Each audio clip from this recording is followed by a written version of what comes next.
اعوذ باللہ من الشیطان الرجیم۔ پناہ مانگتا ہوں میں اللہ کی شیطان مردود سے۔ بسم اللہ الرحمن الرحیم۔ شروع اللہ کے نام سے جو بڑا مہربان نہایت رحم والا ہے۔ دا باٹم لائن کے ناظرین اکرام، السلام علیکم۔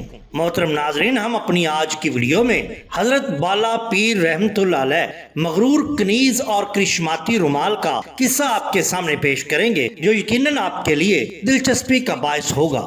ناظرین اکرام، حضرت میاں میر رحمت اللہ علیہ کا ایک مرید تھا، بڑا عالم فاضل، جو روز تاک کا رہنے والا تھا۔ سنگی اس کا نام تھا۔ وہ بڑی مدت سے آپ کی خدمت میں رہتا تھا۔ آپ نے اسے ایک دن فرمایا کہ تمہارا جلدی وطن پہنچنا ضروری ہے۔ چنانچہ وہ بادل ناخواستہ چل پڑا، بدخشاں پہنچا اور شام کے بعد وارد روستاک ہوا۔ اپنے گھر کے پاس بڑی چہل پہل دیکھی، شمعیں روشن تھیں، طعام پک رہے تھے۔ ایک شخص سے پوچھا کہ کیا یہ کوئی تقریب ہے؟ اس نے بتایا کہ یہ مکان ملا سنگی کا ہے۔ 22 برس ہوئے وہ ہندوستان گیا تھا، پھر نہیں لوٹا۔ چند مہینے ہوئے کہ اس کی وفات کی خبر آئی۔ بیوی ایام عدت پوری کر چکی ہے، اب اس کے نکاح ثانی کی تیاری ہے۔ یہ سن کر وہ اپنے پیر دستگیر کے کشف و کرامت کا قائل ہوا۔ اپنے صورت آشناؤں سے ملا، جنہوں نے اسے پہچان کر حاضرین مجلس نکاح کو اس کے زندہ موجود ہونے کی خبر دی اور سب کو منتشر ہونا پڑا۔ ملا سنگی چند دن اپنے اہل و عیال میں رہا، ان کے نان و نفقہ کا بندوبست کر کے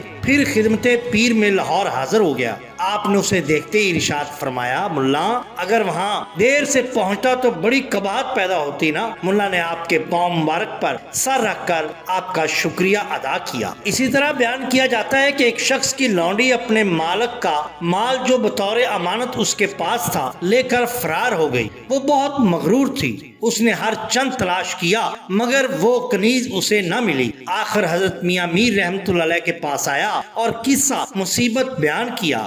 آپ نے فرمایا گھر جا، وہاں کنیز کو موجود پائے گا۔ چنانچہ وہ گیا تو اسے موجود پایا، حیران ہوا کہ یہ یک بیک کس طرح آ گئی۔ لونڈی سے پوچھا تو اس نے کہا میں خود حیران ہوں کہ اتنے دور دراز فاصلے سے کس طرح واپس پہنچ گئی۔ ہاں، یاد آ گیا کہ ایک ہاتھ غیب سے ظاہر ہوا جو غالباً حضرت میاں میر رحمت اللہ تعالی علیہ کا تھا۔ انہوں نے مجھے بازو سے پکڑ کر اٹھایا اور یہاں لا بٹھایا۔ اسی طرح بیان کیا جاتا ہے کہ حضرت میاں میر رحمت اللہ تعالی علیہ وضو کر کے جس رومال سے منہ پونچھا کرتے تھے وہ آپ نے اپنے خادم کو عطا کر دیا اور فرمایا کہ اپنے اہل و عیال میں سے جس بیمار کے سر پر اسے باندھو گے اللہ تعالیٰ اسے شفا بخش دے گا۔ چنانچہ اس نے ہر بیماری اور آسیب پر اسے آزمایا اور اسے شافی پایا، اور یہ رومال کافی عرصے تک آپ کے بعد بھی لوگوں کے لیے ایسے ہی کرامتوں بھرا رہا۔ کیوں نہ ہوتا، کیونکہ یہی تو شان ہوتی ہے اولیاء اللہ کی۔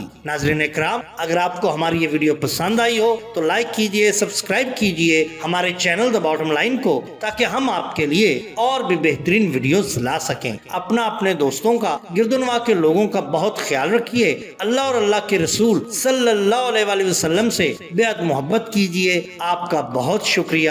اللہ حافظ۔